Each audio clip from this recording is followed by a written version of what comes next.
లేఖనాలు తీసుకొచ్చి చదువుతూ ఉండగా బెత్లెహేమ ఎఫ్రాతా, ఆమేన్, హల్లెలూయా, నువ్వు యూదా ప్రధానులలో అల్పమైన దానవోయే, ఇశ్రాయేలులను ఏలబోవాడు నీలో.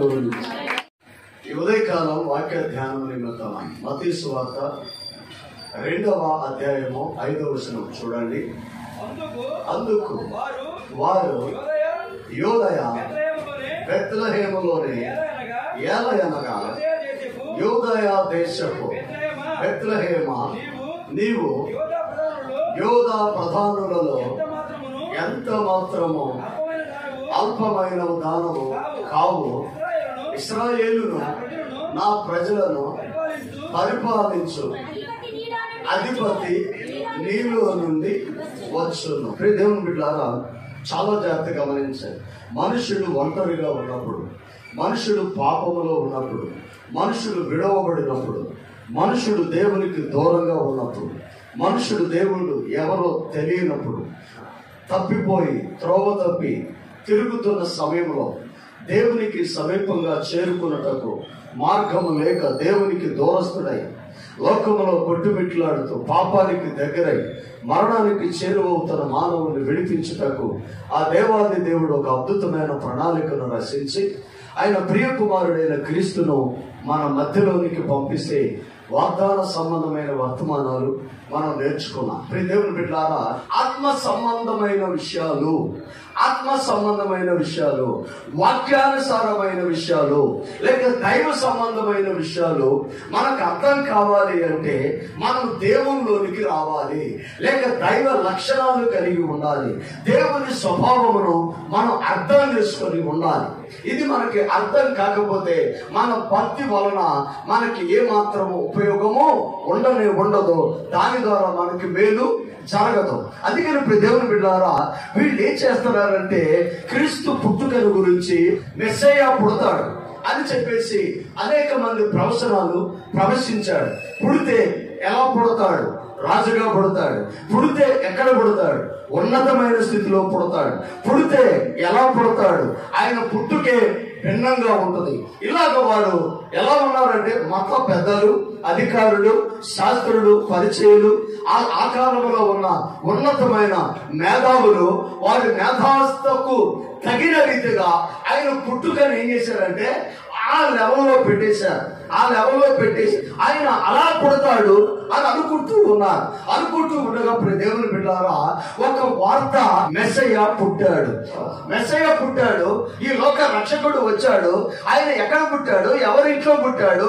ఆయన ఎలా ఉన్నాడు? ఇవన్నీ తెలుసుకోవాలి. అసలు పుట్టాడా లేదా? పుడితే ఎక్కడ పుట్టాడు?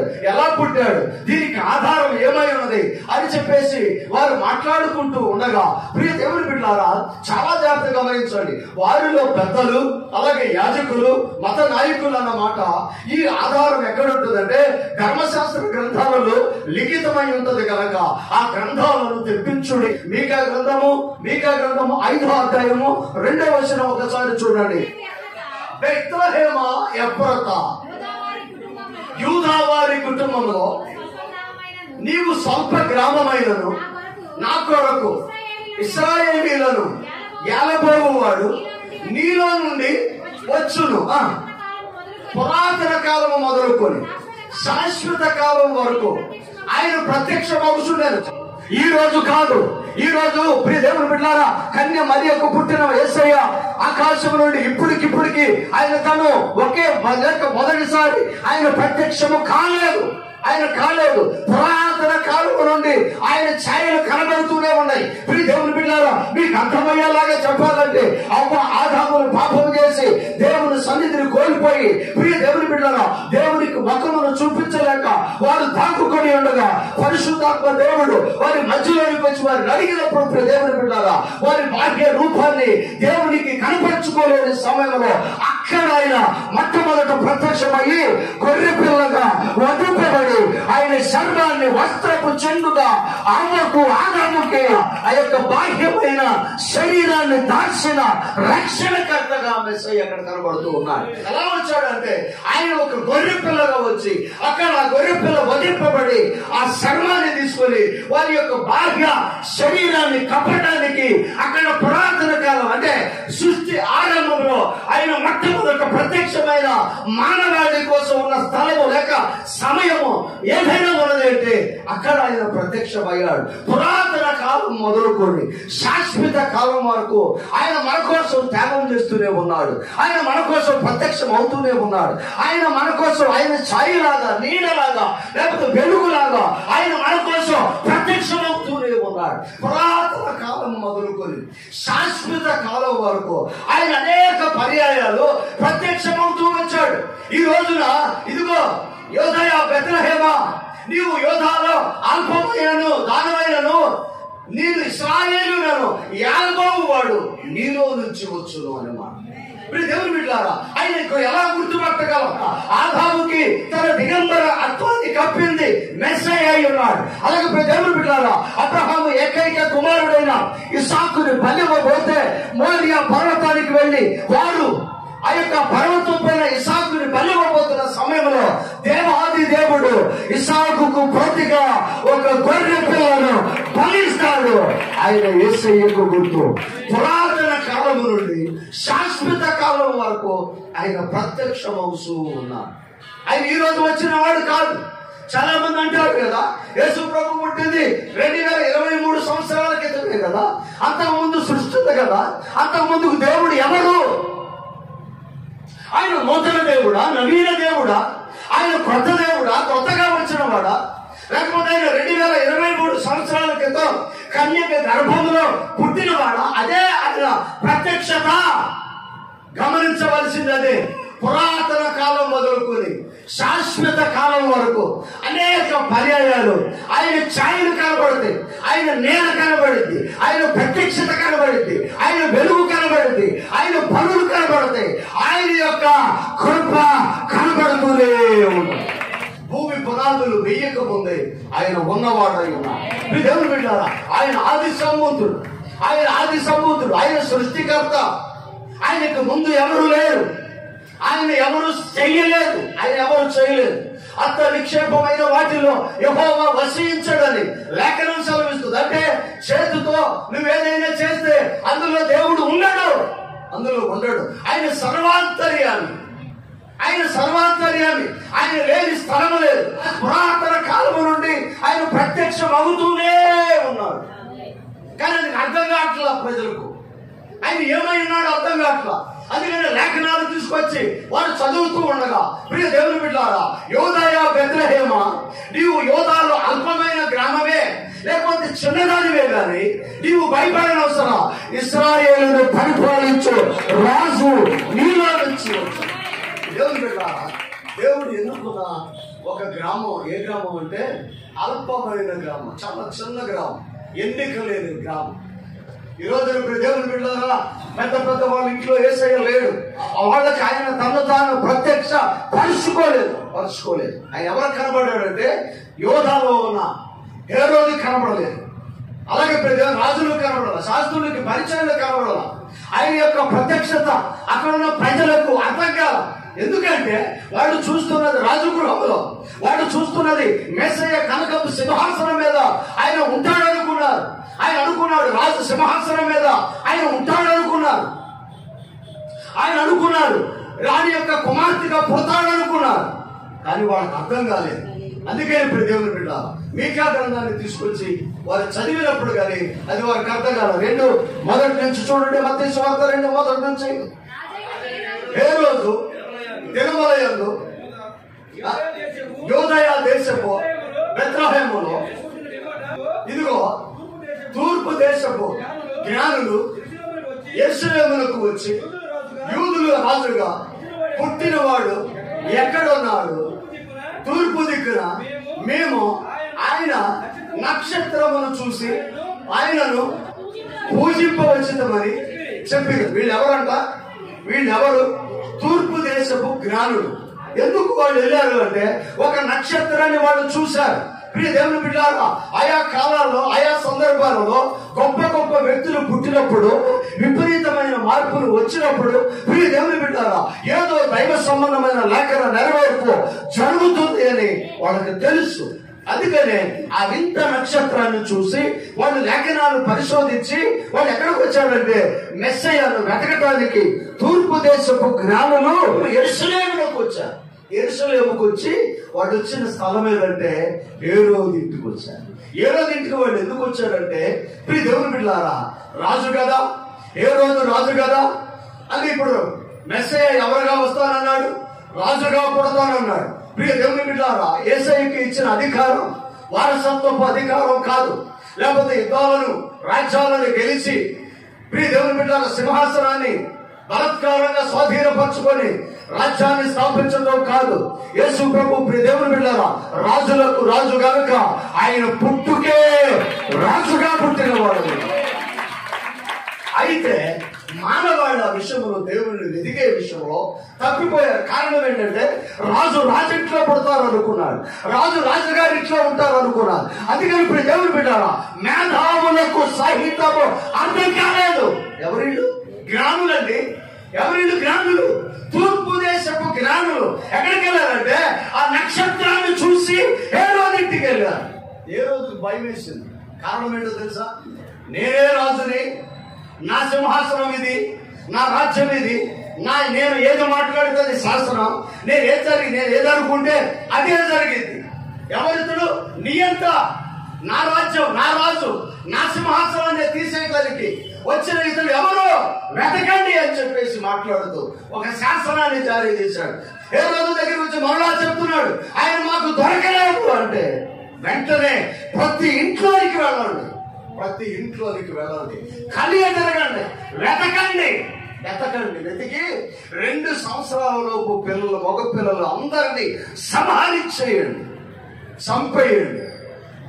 కారణం ఏంటో తెలుసా?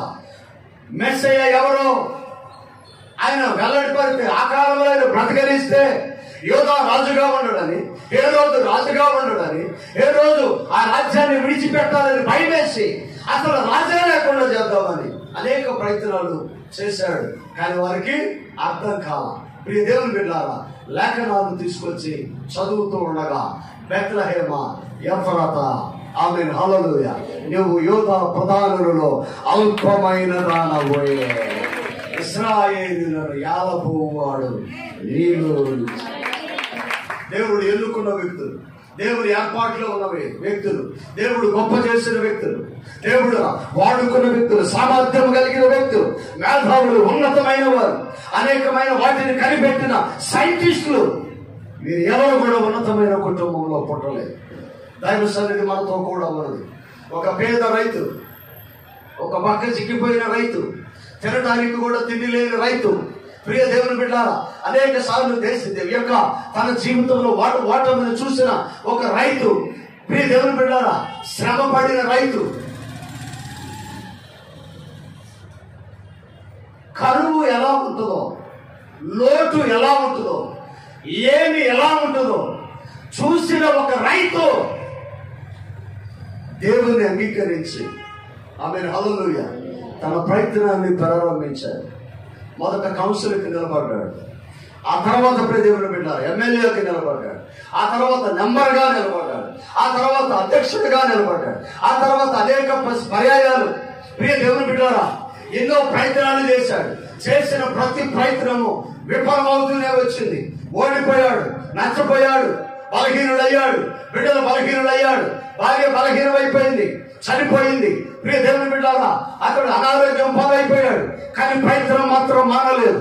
ప్రియ దేవుని బిడ్డారా అల్పమైన వాడే, బలహీనుడే, ఎన్నిక లేనివాడే, సామర్థ్యం లేనివాడే, వనరులు లేనివాడే, అవకాశం లేనివాడే, కానీ తను నమ్ముకున్న దేవుడు గొప్పవాడు కనుక ఆయన ఖచ్చితంగా ఒక రోజు హెచ్చిస్తాడని, ఒక రోజు కనపరుస్తాడని, ఒక రోజు ఉన్నత స్థితినిస్తాడని, ఒక రోజు అందరూ చూసేలాగా దేవుడు తన హెచ్చిస్తున్నాడని ఆయన తన ప్రయత్నాన్ని విరమించలేదు, చేస్తూనే ఉన్నాడు. క్రైస్తవుడు ఆమేన్, హల్లెలూయా, క్రైస్తవుడు పడిపోయి అలా ఉండకూడదు. కానీ పడిన ప్రతిసారి లెగాలి. దేవుని బిడ్డలు ఎలా ఉండాలి? పడిన ప్రతిసారి లెగాలి. వీడు దేవుని బిడ్డలారా, ఇదిగో ఇప్పుడు పడిపోయాను, నేను లెగలేనని అనుకోవడానికి వీల్లేదు. నువ్వు ఎక్కడ పడిపోయావో అక్కడ ఉండుకో. దేవుని ఏర్పాటు కాదు. నువ్వు లెగు, నువ్వు ప్రయత్నం చేయి, నువ్వు నిలబడు. ఎక్కడ ఓడిపోయావో అక్కడ నిన్ను నిలబెడతాడు. ఎక్కడ అవమానపరచబడ్డావో అక్కడ నిన్ను కనపరుస్తాడు. ఎవరు తక్కువగా చూశారో వారి మధ్యలో యేసయ్య నీవును నిలబెడతాడంతే. కాలం రానే వచ్చింది, మరలా ఎలక్షన్ వచ్చింది. వాళ్ళు అనుకోవచ్చు, నువ్వు నిలబడితే డిపాజిట్లు లేవు, నువ్వు నిలబడితే నీ అప్లికేషన్ ఫామ్ వేస్ట్ అయిపోయింది, నువ్వు నిలబడితే మరలా నీకు మిగిలేది అవమానమే. అయినను తన ప్రయత్నాలు విరమించలేదు. పడుతున్నాడు లేస్తున్నాడు, పడుతున్నాడు లేస్తున్నాడు, పడుతున్నాడు లేస్తున్నాడు. నా విమోచకుడు సజీవుడు గలక ఏదో ఒక రోజు నా ప్రయత్నము ఆయన సఫలపరుస్తాడు. దేవుని బిడ్డారా, ఒకరోజు రానే వచ్చింది, ఎలక్షన్ వచ్చింది, నిలబడ్డాడు. ఆమె హల్లెలూయా. అమెరికా దేశపు అధ్యక్షుడుగా ఆయన ఎన్నికయ్యాడు. ఆయన అబ్రహాము లింకన్ అయి ఉన్నాడు. సభలు కొడుతూ దేవుని స్తుతించాడు. దేవుని బిడ్డారా, ఆయన రావటమే అమెరికా దేశంలో ఉన్న నల్ల జాతి విమర్శన కోసం ఒక చట్టాన్ని తీసుకొచ్చిన వాడై ఉన్నాడు. ఆమె హల్లెలూయా. యోదయ దేశపు బెత్లెహేమ, నువ్వు ఆత్మమైన దానవే, నువ్వు బలహీనుడివే, నువ్వు ఎన్నిక లేని వాడివే, నువ్వు చెయ్యలేని వాడివే, నీకు స్తోమత లేదు, నీకు జ్ఞానం లేదు, నీకు విద్య లేదు, నీకు తెలివి లేదు, నీకు సామర్థ్యం లేదు, ఏ యూనివర్సిటీలో నీవు పట్టభద్రుడవు కాదు. కానీ నా యేసయ్య దగ్గర నీవు ఉంటే ఆయన ధనుడుగా నిన్ను మార్చుటకు శక్తి కలిగిన వాడు. నీకు తెలుసా, చరిత్రలో ఒకసారి తొంగి చూస్తే చరిత్రలో అద్భుతాలు సృష్టించిన వారిలో అనేక మంది ఒక్కరోజు కూడా స్కూల్కి వెళ్ళిన వాళ్ళు ఉన్నారు. దేవుడు వాళ్ళని వాడుకున్నాడు, దేవుడు వారిని నిలబెట్టుకున్నాడు. అల్పమైన దానినే కానీ నీలో రుచికరమైనది వస్తుంది. థామస్ ఆల్వా ఎడిసన్ మనందరికీ తెలుసు. దేవుని బిడ్డారా, ఆయన అంటాడు, నేను బల్బు కనిపెట్టడం ప్రయత్నం చేసినప్పుడు బల్బు ఎలాగో చెడిపోయిందో 99 సార్లు నాకు తెలుసు అని అంటాడు. ఎందుకంటే 99 సార్లు విఫలమవుతూనే వచ్చాడు. మనమా ఒకసారి ప్రార్థన గదిలోకి వెళ్ళి ప్రార్థన చేస్తే అది అవ్వలేదనుకో, ఇంకోసారి చూస్తాం. మనం నవీన నయమానమే. ప్రతిసారి మందిరంకి వచ్చిన ప్రతిసారి నిలబెడుతూనే ఉండాలి. నయమాను ఎలీషా దగ్గరకు వచ్చాడు. యోర్దాను నదిలో 7 మార్లు మునగమంటే ఈయన మునగటం, శరీరాన్ని చూసుకోవటం, మళ్ళా నేను వెనక్కి వెళ్ళిపోతానంటో ప్రోత్సహించటం తనతో వాడు. దేవుని బిడ్డారా, ఇదిగో ఇంకొకసారి మునుగు అని చెబుతూనే ఉంటారు. ఈ రోజున క్రైస్తవ విశ్వాసులు కూడా అలాగే అన్నారు. ఈ వారంలో ఇప్పుడు ప్రార్థన చేయి, ఇప్పుడు కార్యం జరిగింది, ఓర్పు లేదు. దేవుడు ఇచ్చేవారికి కనిపెట్టుకునే తత్వము మనుషుల్లో నశిస్తుంది. దేవుని బిడ్డారా, ప్రయత్నమే ఫలి అన్నాడు ఒక భక్తుడు. ప్రయత్నం చేయకుండా ఏ విజయాన్ని నీవు చూడలేవు, గెలవలేవు, సాధించలేవు. అది అవ్వదు. ఎన్నిసార్లు? 99 సార్లు విఫలమయ్యాడు. ఎవరు? నువ్వు చేయగలవా? దేవుని బిడ్డారా, దేవుని సన్నిధిలో నువ్వు నమ్మకంగా ఉంటే, దేవుని సన్నిధిలో నువ్వు నిలబడితే, దేవుడు ఏ రోజుకైనా ఖచ్చితంగా ఇస్తాడని ఆశ నీవు కలిగి ఉంటే, నువ్వు అల్పమైన దానివే కావచ్చు కానీ నా యేసయ్య అల్పమైన వాడు కాదు. నువ్వు బలహీనుడు కావచ్చు కానీ నా యేసయ్య బలహీనుడు కాదు. నీవు లేని దానివి కావచ్చు కానీ నా యేసయ్య లేనివాడు కాదు. ఆమేన్, హల్లెలూయా. దేవుని బిడ్డలారా, తన 100వ ప్రయత్నంలో బల్బు ఎలా తయారు చేయాలో ఆయన కనిపెట్టాను. ఓర్పు ఉండాలి. ఆశీర్వాదాలు ఇప్పుడు నువ్వు అనుకున్నట్టుగా ఉండవు, ఆయన అనుకున్నట్టుగా. ఈరోజు ఇప్పుడు నువ్వు అనుకున్నట్టుగా రావు. ఎలా వస్తాయి? నువ్వు అనుకున్నట్టుగా రావు, ఆయన అనుకున్నట్టుగా వస్తాయి. యోదయ బెత్లెహేమ, నువ్వు అల్పమైన దానివే, కానీ ఇశ్రాయేలులను పరిపాలించువాడు నీలో నుంచి వచ్చును. నువ్వు తగ్గించుకోవడం మంచిదే. దేవుని బిడ్డారా, నీవు కన్నీరు ఏడు, దుఃఖపడు. ప్రభువా, నా పరిస్థితి ఇదేంటి? నేను ఎందుకు ఎలా ఉన్నాను? నా జీవితం ఎందుకు ఎలా అయ్యింది? అని నువ్వు అనుకోవచ్చు. అడుగు ప్రియ దేవుని బిడ్డ, అడుగు. అవసరత దేవుని ముందు పెట్టు, ఆయన పాదాల దగ్గర పెట్టు. నీవు అవసరతలో ఉండు, నీవు దేవుని కోసం కనిపెట్టు. కానీ ఎవరి వైపు చూడద్దు, యేసయ్య వైపు చూడు. ఆయన ఖచ్చితంగా నీకు ఇచ్చేవాడై ఉన్నాడు. నేను తక్కువ అని నువ్వు అనుకున్న రోజు విజయాన్ని చూడలేదు. నువ్వు తక్కువే, కానీ నీ దేవుడు గొప్పవాడు. ఆమె హల్లెలూయా. నువ్వు లేనిదానివే, నీ దేవుడు ఉన్నవాడు. నీవు జ్ఞానం లేనిదానివే, నీ దేవుడు సామర్థ్యము కలిగిన వాడు. నీవు దేవుని బిడ్డలారా, ఆయన మీద ఆధారపడితే చాలు, ఆయన మీద ఆధారపడితే చాలు. అద్భుతమైన ఆశీర్వాదాలు ప్రభు మీకు ఇచ్చే దేవుడు అయ్యాను. బెత్లెహేము ఎఫ్రాతా యోధాలో నీవు అల్పమైన దానివే కానీ నా ప్రజలైన ఇశ్రాయేలును ఏలుటకు నీలో నుంచి వచ్చును. నువ్వు అనుకోవచ్చు, నేను తక్కువగా ఉన్నా, నాకేమీ లేదు, నేను అందరికన్నా తక్కువ, నేను అందరికన్నా చిన్నోడిని, నా వల్ల కాదు, నేనేమి చేయలేను, నేనేమి చూడలేదు, నేను ఎక్కడికి వెళ్ళలేను, నా వల్ల కాదు, నాకు సామర్థ్యం లేదు. నువ్వు అనుకోని అవసరం. పశువుల పాకకు ఘనతను తెచ్చిన దేవుడు, బెత్లెహేముకు ఘనతను తెచ్చిన దేవుడు నీకు, నీ కుటుంబానికి ఘనతను ఖచ్చితంగా అల్పమైన భయపడవద్దు. ఇశ్రాయేలును పరిపాలించు రాజు నీలో నుంచి వస్తాడు. ఏమో నీ బిడ్డను కలెక్టర్ని చేస్తాడేమో, నీ బిడ్డను నాయకుడిని చేస్తాడేమో, నీ బిడ్డను ఆఫీసర్ని చేస్తాడేమో, నీ బిడ్డను అధికారిని చేస్తాడేమో, నీ బిడ్డలు విదేశాలలో ఉన్నతంగా దేవుడు దీవిస్తాడేమో. నీ బిడ్డలు నువ్వు అనుకున్నట్లుగా కాదు, నీ సామర్థ్యము కొలది కాదు, ఆయన కృపను బట్టి నువ్వు ఊహించని రీతిగా నీ బిడ్డలు ఆశీర్వదిస్తాడు. బెత్లెహేము ఎఫ్రాతా, నువ్వు యోధాలో అల్పమైన దానిని, కానీ ఘనమైనది నీలో నుంచి వస్తుంది. అందుకని విడవబడిన దాని వల్ల నీవిక మీదట అనబడవు అని ఉంటుంది. విడవబడిన దాని వల్ల మీదట నీవు అనబడవు. నేను లేనివాడు, లేనిదాను, నా వల్ల ఏమి కావట్లేదని నీవు అనుకోవడానికి వీల్లేదు. నా మాటలు చాలా జాగ్రత్తగా గమనించాలి. ఈరోజు నీకు లేకపోవచ్చు, ఈరోజు నువ్వు తక్కువగా ఉండొచ్చు, ఈరోజు నువ్వు మాట పడతా ఉండొచ్చు, ఈరోజు నువ్వు లోపడతా ఉండొచ్చు, ఈరోజు నీవు ఏమీ లేని దానివి కావచ్చు, ఈరోజు నీకు వనరులు లేకపోవచ్చు, ఈరోజు నీకు అవకాశాలు లేకపోవచ్చు, ఈరోజు నువ్వేమి చేయలేకపోవచ్చు. కానీ నా యేసయ్య నేను చూస్తున్నాడు. ఖచ్చితంగా ఒకరోజు నిన్ను ఒక ఘనమైన పాత్రగా నిలబెడతానంటే. అల్పమైన వాళ్ళు దేవుని దగ్గరే, అల్పమైన వాళ్ళు మందిరంలోనే, అల్పమైన వాళ్ళు ప్రార్థన గదిలోనే, అల్పమైన వాళ్ళు వ్యక్తిగతంగా. ఆమేన్. సమాజంలోని కంటూ నువ్వు వెళ్ళినప్పుడు ఒక ఘనమైన పాత్రగా నిన్ను ఎంచాలి, నీకు గౌరవం రావాలి, నిన్ను తలెత్తుకొని చూడాలి, నిన్ను ఉన్నతంగా చూడాలి, నీవు దేవుని పెట్టమని వారు గుర్తించాలి. ఆమేన్. హల్లెలూయా. దేవుని వైపు కలిగి దేవుని దగ్గర తలంచితే మనుషుల దగ్గర తలంచాల్సిన అవసరం ఉందండి. ఆమేన్. హల్లెలూయా. మనం ఎవరి దగ్గర తలంచాం? మన రహస్య జీవితం ఆయనకు తప్ప మరి ఎవరికి తెలియదు. ఆయన దగ్గర తలంచాం, ఆయన దగ్గర కన్నీరు గార్చాం, ఆయన దగ్గర ఏడ్చాం. ఆమేన్. హల్లెలూయా. బహిరంగంగా మనం తక్కువ చేసుకోవాల్సిన అవసరం లేదు. నా దేవుడు దీవిస్తాడని నేను కరువులో ఉన్నప్పుడు నేనేం మాట్లాడగలను? ఏం మాట్లాడగలండి? నేను వాక్యం చెప్పి ఒకటికి వెళ్ళి 100 రూపాయలు బ్రదర్ అని అనుకునే స్థితిలో లేనప్పుడు నా దేవుడు గొప్పవాడు నేను ఎలా చెప్తాను? ఏనే కావాలంటాడు, అయ్యా నాకు బలంగా కావాలన్నప్పుడు నా దేవుడు ఇస్తాడని నేను ఎలా చెప్తాను ఆయనకి? నేను అదే చెప్తాను, మౌపిల్లోని ఇస్తాడు, ఎంత వెళ్ళి అంటాను. ఆడు కొట్టాల్సింది అంతే, నావేం చెప్పడం అనుకుని చెప్పాను.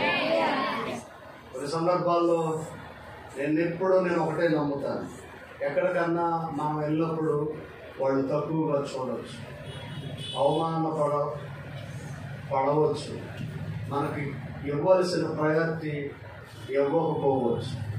ఈ సంవత్సరంలో నాకు 2-3 అవమానాలు జరిగింది.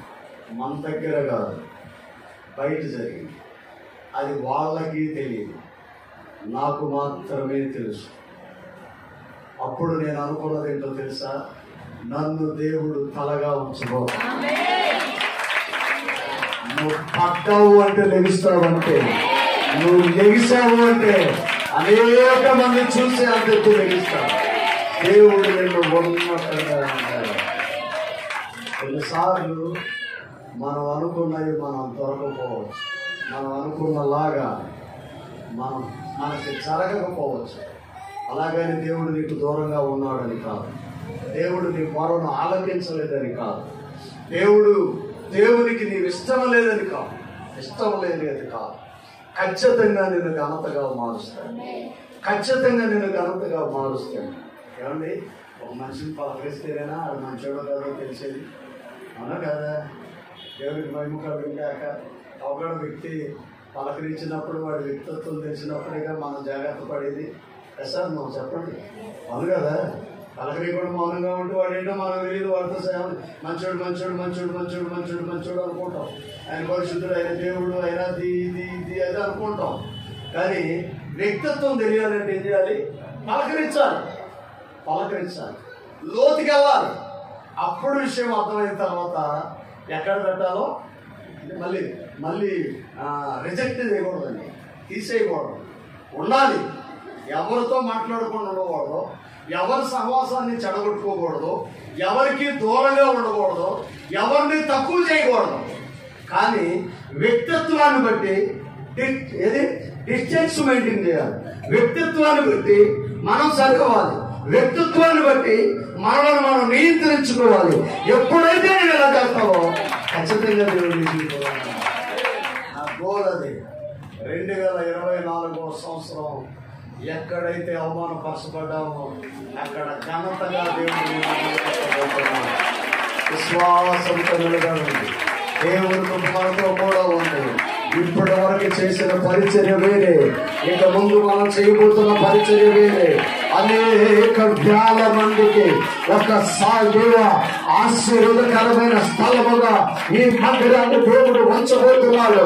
ఏది కరెక్ట్ కాదు అనుకున్నారు, ఏది మురికి వాడు అనుకున్నారు, ఇక్కడికి విజయవాడ చుట్టుపక్కల ప్రాంతాల నుంచి అనేక వందల మందిని యేసయ్య నడిపించబోతున్నాడు. నమ్మిన వారు చెప్పబడుతుంది. దేవుడు 2 చేతులు పైకెత్తి దేవుడు అద్భుతాలు దేవుడు చేయబోతున్నాడు.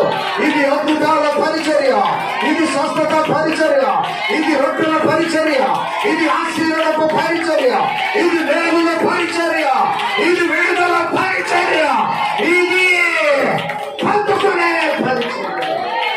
దేవుడు మార్చబోతున్నాడు. విశ్వాసంతో మీరే సాక్షులుగా మారు. ఈ పరిచర్య స్థితిని దేవుడు మార్చబోతున్నాడు. అది ఇప్పటి నుంచి ప్రారంభం అవుతుంది. 2024లో దాని ఫలాన్ని మనం అనుభవించబోతున్నాం. తలవంచండి ప్రార్థన. నమ్మకమైన దేవాన్ని స్తోత్రం, నీ కృప మాతో కూడా ఉంచాడు. యోధయ బెత్లెహేమ, నీవు యోధాలో అల్పమైన దానవైనను ఇశ్రాయేలును పరిపాలించువాడు నీలో నుంచి వచ్చు.